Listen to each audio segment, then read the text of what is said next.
कृष्ण भगवान कहते थे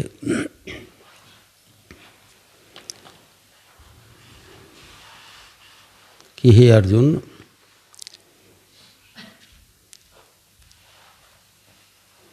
संपूर्ण गोपनीयों से भी अति गोपनीय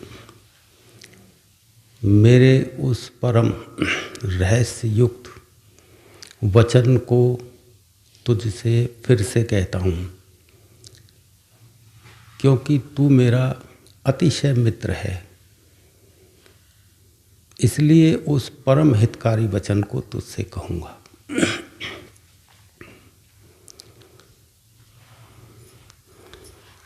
कृष्ण कहते हैं परम हितकारी वचन को तुझसे कहूँगा, क्योंकि तू मेरा अतिशय प्रिय मित्र है।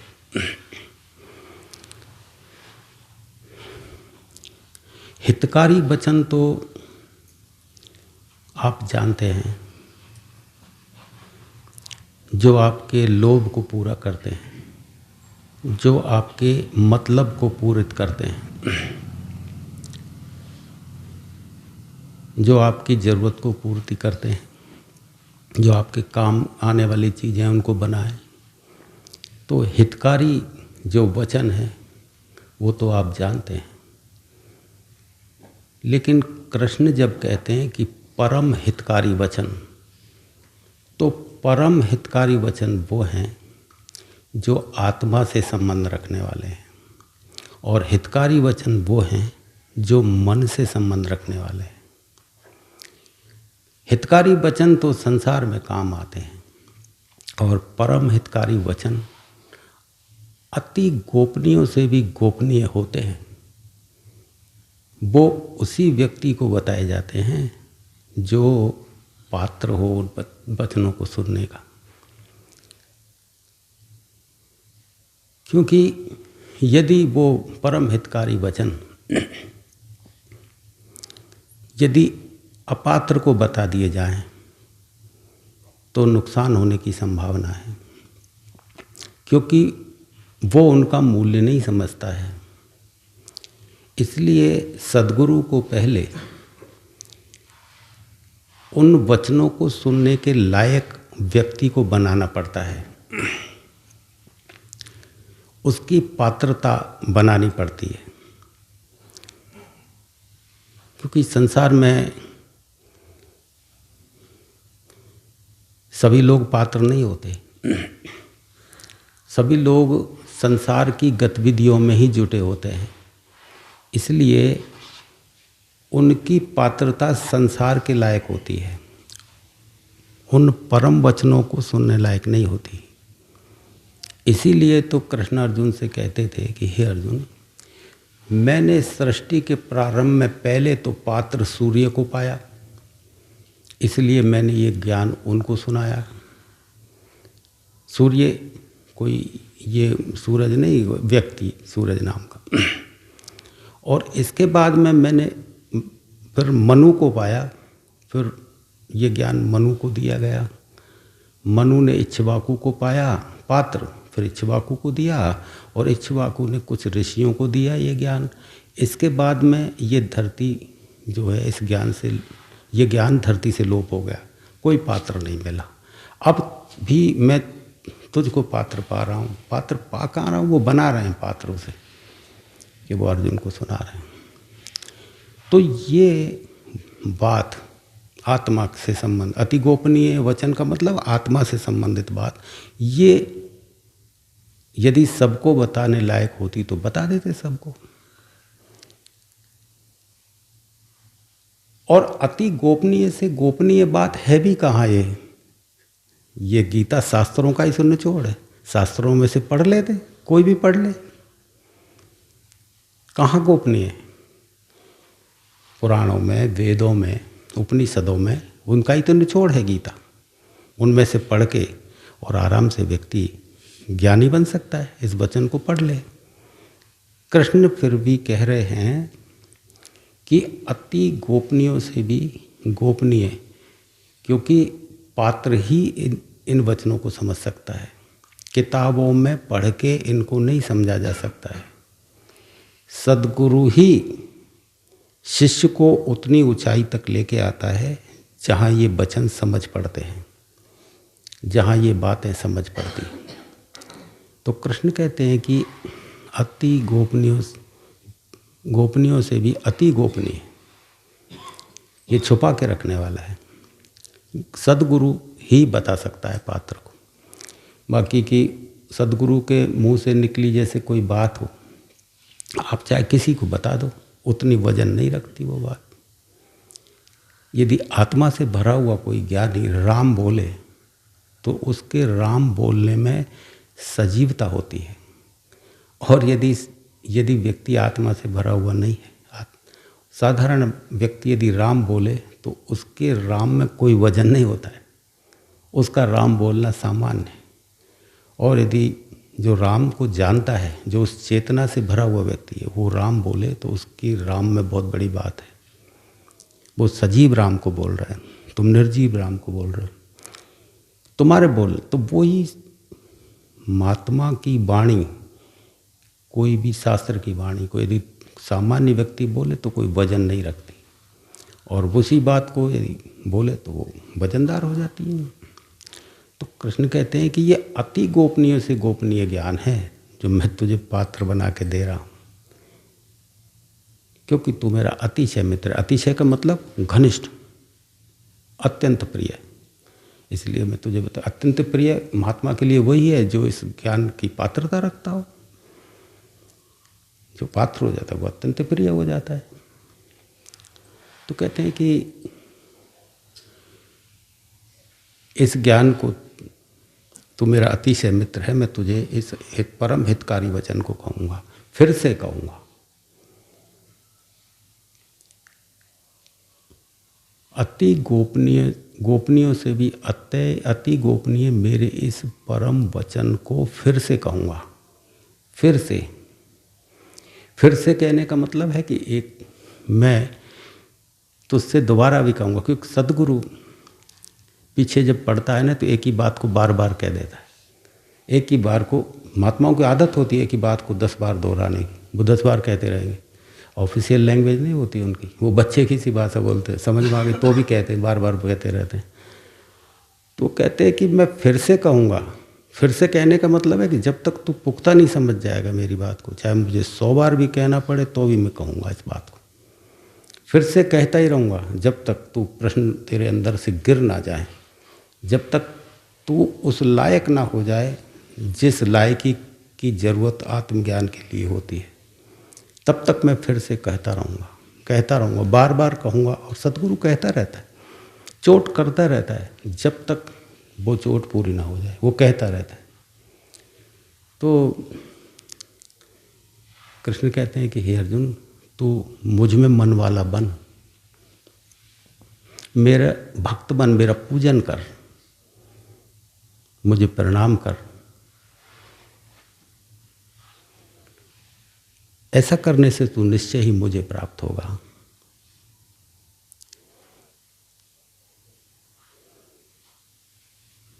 अब कृष्ण परमात्मा बन के ये बात कह रहे हैं, मुझे प्राप्त होगा। तो मुझे प्राप्त होने का मतलब क्या है? कृष्ण का ये शरीर नहीं बोल रहा, वो शरीर तो है। जो एक आत्मज्ञानी व्यक्ति है, जो आत्मा के रहस्यों को जान लेता है, वो परमात्मा ही हो जाता है। कृष्ण ही नहीं, कोई भी व्यक्ति जो परमात्मा के रहस्यों को समझ गया, जिसने अपने आत्मा के राजों को खोल लिया, अपनी आत्मा को परमात्मा से मिला लिया, वो परमात्मा ही हो जाता है, समस्त योगी। तो कृष्ण जब ये कहते हैं कि तुम मुझको ही प्राप्त होगा, इसका मतलब है परमात्मा को ही प्राप्त होगा। जब कृष्ण एक व्यक्ति बन के बात करते हैं, क्योंकि हमेशा ही तो उस चेतना में व्यक्ति बैठा नहीं रहता, वो लौटता भी है। तो जब व्यक्ति बन के, मित्र बन के बात करते हैं, कहते हैं, जब तो वो कुछ और बोलते हैं। गुरु बन के बात करते हैं तो कुछ और बोलते हैं, और परमात्मा होके बात करते हैं तो कुछ वही इसलिए गीता को समझने के लिए बड़ी कुशल बुद्धि चाहिए। एक जगह कहते हैं सर्वधर्माण परित्याज्य माम एकम शरणम व्रज, कि अब ये गुरु बन के बात कर रहे हैं। कहते हैं कि अर्जुन, जिन जिन चीज़ों को तू खास समझता है, यज्ञ को, हवन को, मान को, सम्मान को, उपलब्धियों को, नहीं समझे, कर्तव्य जो भी तेरे बना रखे, जिन जिन चीज़ों को तू खास समझता है, इनमें कोई खासियत नहीं है, क्योंकि मृत्यु सब कुछ सफाया कर देती है। इसलिए सर्वधर्मान परित्यज्य, इनको खास मत बना। खास चीज़ है आत्मा का ज्ञान, खास चीज़ है अपने अंदर प्रवेश करना, क्योंकि जो जो चीज़ें तैने खास समझ रखी हैं वो तो सब बाहर की हैं, अंदर आत्मा की नहीं है। सर्वधर्मान परित्यज्य माम एकम शरणम व्रज, एक चीज़ है खास, गुरु की शरण दृढ़ करना। माम एक, माम मन मैं, सदगुरु, कृष्ण कहते हैं कि मैं सदगुरु हूँ तेरा। माम एकम शरणम व्रज, तुम मेरी शरण को इतनी दृढ़ कर ले। शरण दृढ़ता पे क्यों ज़्यादा जोर दे रहे कृष्ण, कि गुरु की शरण को यदि गहराई से, यदि समर्पण के साथ पकड़ लिया, शरण, शरणागति यदि पूर्ण हो गई, तो गुरु की शरणागति परमात्मा का द्वार खोलती है। ये ध्यान रखने की कहते हैं। माम एकम शरणम ब्रज, ब्रज का मतलब आना और जाना दोनों होता है।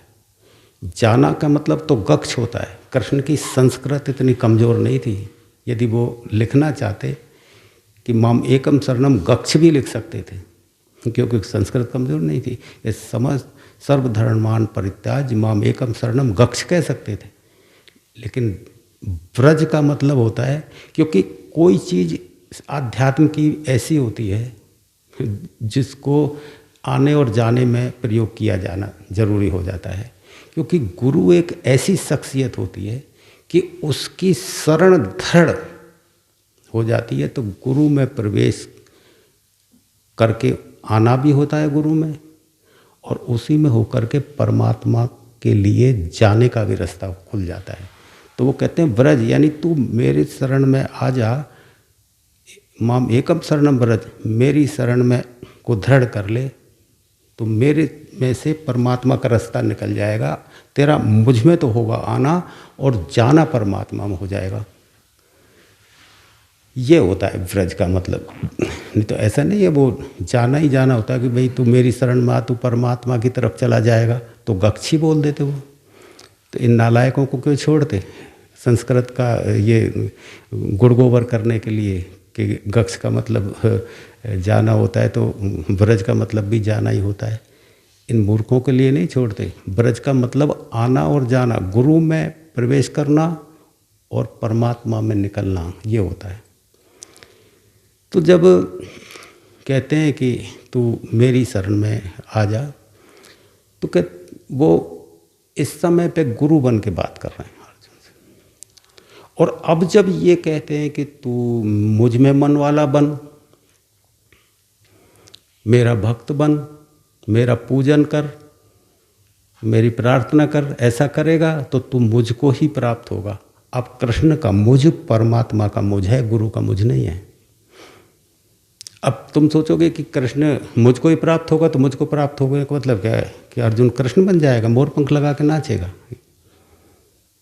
बांसुरी बजाएगा, ऐसा बन जाएगा शरीर वाला। मुझको प्राप्त करने का मतलब है कृष्ण एक योगी हैं, योगेश्वर बोला है ज्ञानियों ने उनको। योगेश्वर का मतलब होता है कि एक सामान्य व्यक्ति अपनी आत्मा को परमात्मा में मिला लेता है, उसे योगेश्वर बोलते हैं। तो कृष्ण का शरीर अपने जैसा सामान्य था, अपने जैसा सामान्य शरीर था उसका। तो इस शरीर से उन्होंने आत्मा को परमात्मा में मिला लिया था, इसलिए उनको योगेश्वर बोलते हैं। तो योगेश्वर जब की आत्मा, कुछ व्यक्ति की आत्मा जब परमात्मा में मिल जाती है, तो परमात्मा ही बन जाता है। वो फिर एक हो जाता है, एकाकार हो जाता है उसका। जैसे कबीर साहब कहते थे ना कि हेरत हेरत हे सखी रहो कबीर रहाए, कि मैं ढूंढने गया परमात्मा को और मैं तो परमात्मा ही बन गया। मैं तो अपना अस्तित्व मेरा रहा ही नहीं, मैं अपने को कह ही नहीं सकता था कि मैं कबीर हूँ, मैं अपने को परमात्मा ही कह सकता। रहो कबीर रहाए का मतलब है मैं परमात्मा ही हो गया, कबीर नाम का कुछ नहीं रहा वहाँ, वही हो गया। तो कहते हैं कि अब चेतना युक्त होकर के बात करते हैं परमात्मा के, हे अर्जुन तू मुझ में मन वाला बन, यानी मुझ में मन वाला बन कि तेरा मन समस्त जो जगह पे कर्तव्य कर्मों में जो लगा हुआ है ना, कि यज्ञ में, हवन में, तेरे में, मेरे में, ये मेरे रिश्तेदार हैं, ये मेरे वो हैं, ये जो सामने खड़े हैं मैं इनको नहीं मारूंगा, इन पे जहाँ तेरा मोह लगा है इसको हटा के तुम मुझको ही समझ, मुझ में ही मन वाला बन, मुझको एक तरफ तेरी ऊर्जा बहा मेरे अंदर, मुझ में मन वाला बन, मेरा भक्त बन। तो मुझ में मन वाला तब बन सकेगा जब तू मेरा भक्त बनेगा, तू मुझे पूर्णता के साथ गुरु स्वीकार करेगा। क्योंकि भक्त बना नहीं जाता कभी, छापा तिलक लगाने से भक्त नहीं बनता व्यक्ति, भक्त टूटने से बनता है, झुकने से भी नहीं बनता।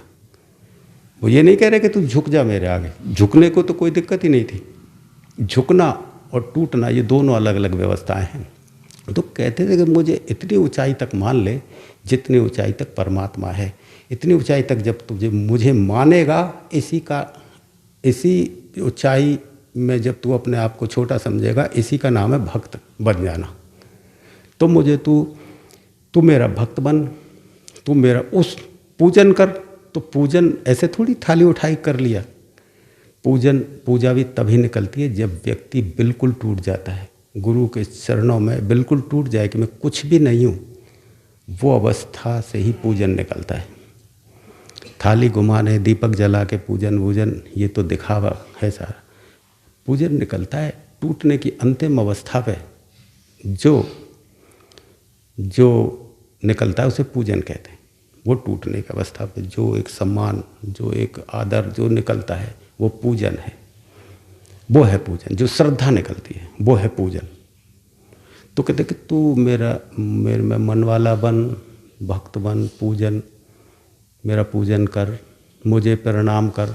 और प्रणाम भी तभी निकलता है बेटा, गुरु की शरण पक्की हो जाए, टूट जाए व्यक्ति, तो वो जो प्रणाम है वो साष्टांग दंडवत का भी प्रणाम नहीं है, वो टूटने का प्रणाम है, उसमें कुछ नहीं रह जाए। प्रणाम का मतलब है कि अब कुछ शेष नहीं रहा। जब तक कुछ शेष है, चाहे कितने ही तुम साष्टांग दंडवत करते रहो, तब तक वो नहीं माना जाता प्रणाम। प्रणाम का मतलब है अब मैं प्रज्ञा तक आ गया हूँ, अब मैंने आत्मा के किनारे तक आ गया हूँ।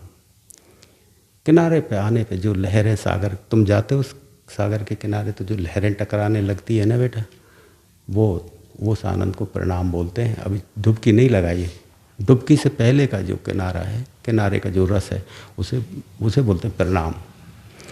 तो वो कहते हैं कि तू मुझे प्रणाम कर, ऐसा यदि तू करेगा तो निश्चय ही मुझे ही प्राप्त होगा। यानी कि तू भी चेतना संपन्न बन जाएगा, जिस चेतना से मैं संपन्न हूँ, जिस आत्मा को मैंने परमात्मा में मिला लिया है, तेरी भी आत्मा उसी परमात्मा से मिल जाएगी, उसी परमात्मा से मिलेगी। फिर तू और मैं दोनों बराबर हो जाएंगे। सतगुरु का यही तो खेल है, अपने को परमात्मा बता के और शिष्य को परमात्मा बना देता है। यही तो खेल है, वो बराबर ले आता है।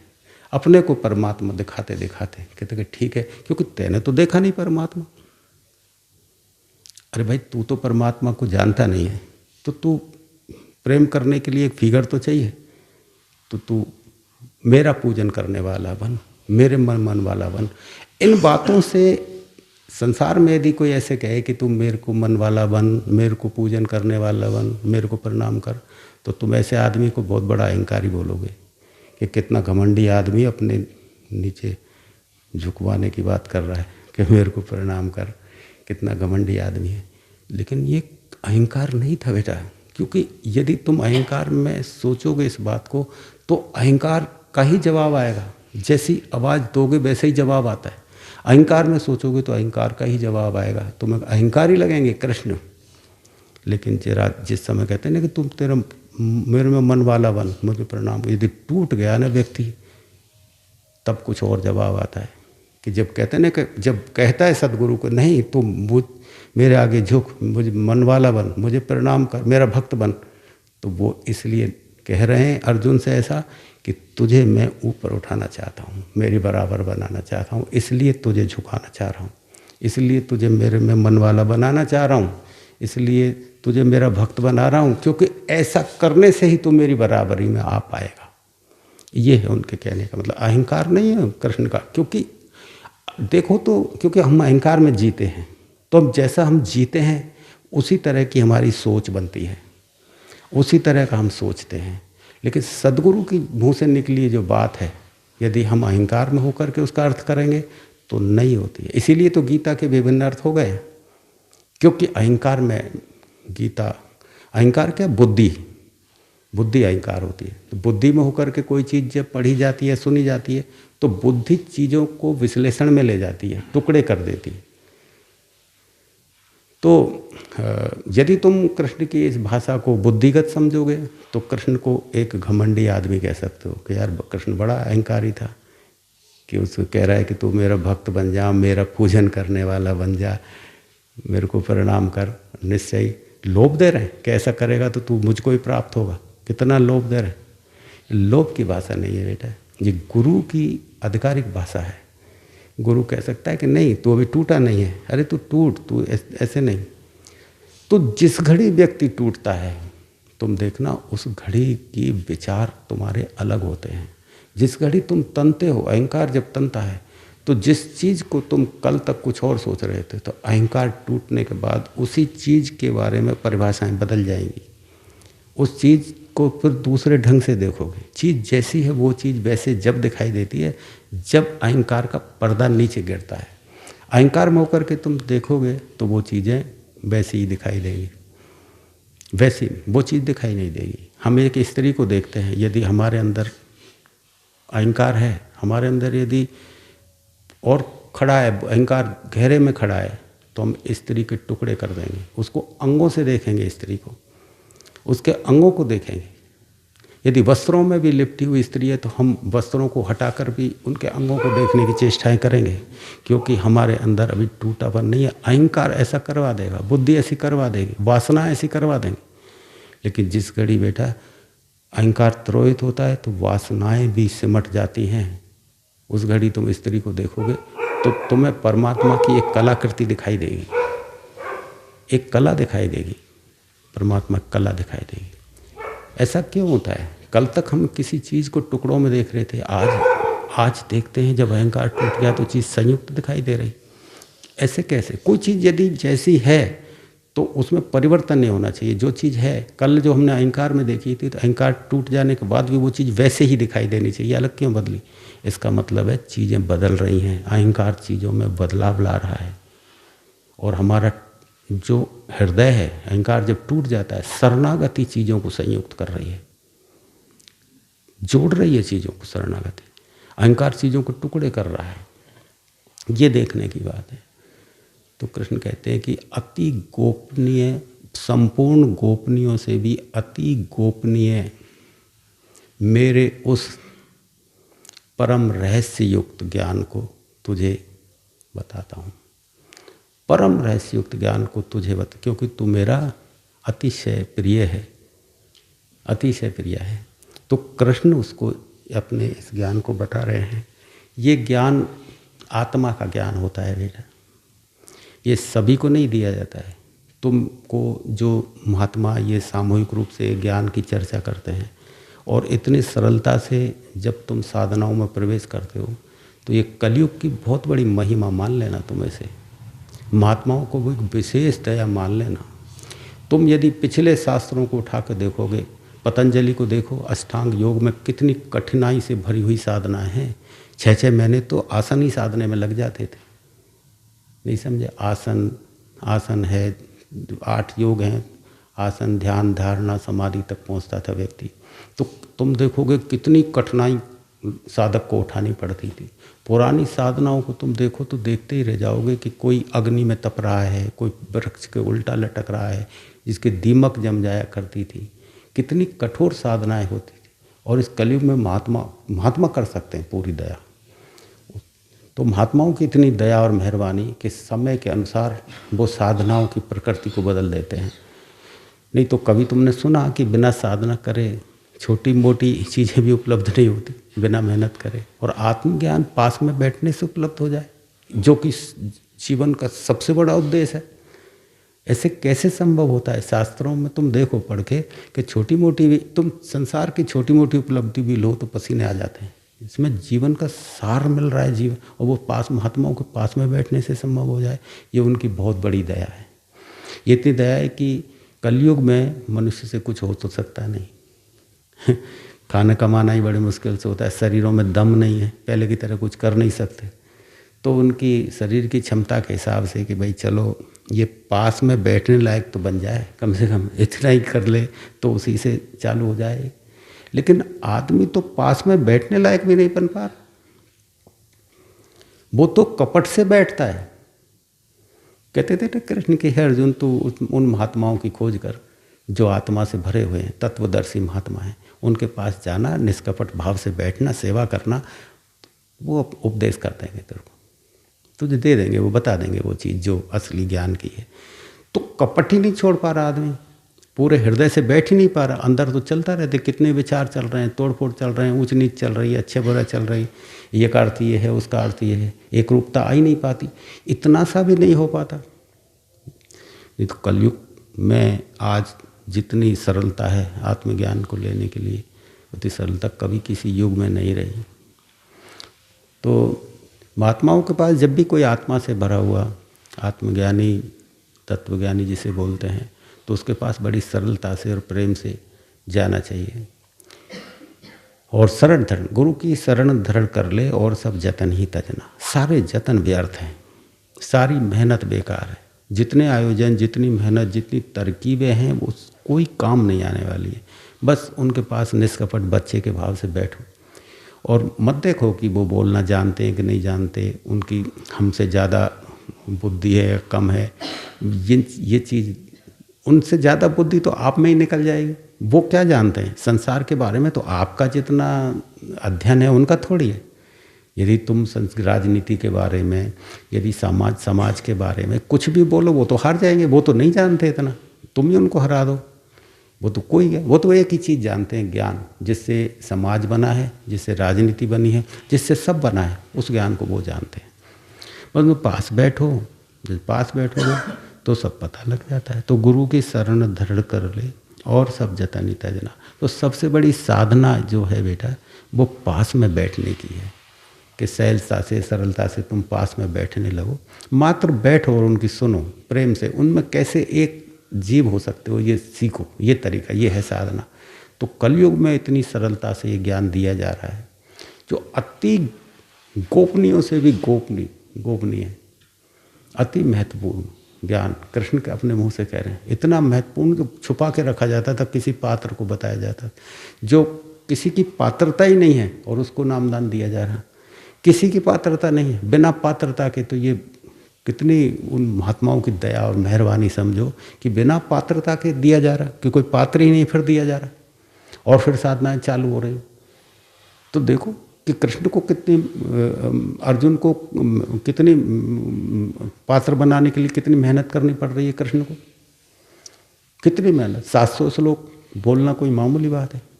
और यहाँ कलयुग में इस समय बिना कोई पात्र बनाए दिए जा रहे और साधनाएं चालू हो रही, ये बहुत बड़ी आश्चर्यजनक घटना है धरती के ऊपर। तो आप यदि गौर से देखेंगे तो सारी सच्चाइयाँ सामने आ जाएंगी। बाकी और कोई रास्ता नहीं है बेटा। यदि शास्त्रों का विवेचन करो, शास्त्रों का पठन पाठन करो, उसमें से तुम कुछ सीखने की कोशिश करो। ये मैं देखता हूँ कि शास्त्रों की चीर फाड़ करके लोग ज्ञान को सीखना चाहते हैं। ज्ञान कोई सीखने की चीज़ है? ज्ञान शास्त्रों में से कोई परमात्मा प्रमाणित होता है या भक्ति प्रमाणित हो सकती है?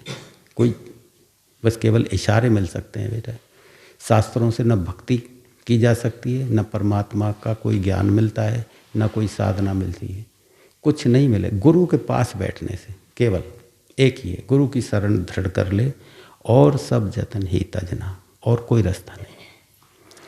चलो थोड़ी देर कीर्तन करते हैं बेटा। श्री कृष्ण गोविंद हरे मुरारी, हे नाथ नारायण वासुदेवा। श्री कृष्ण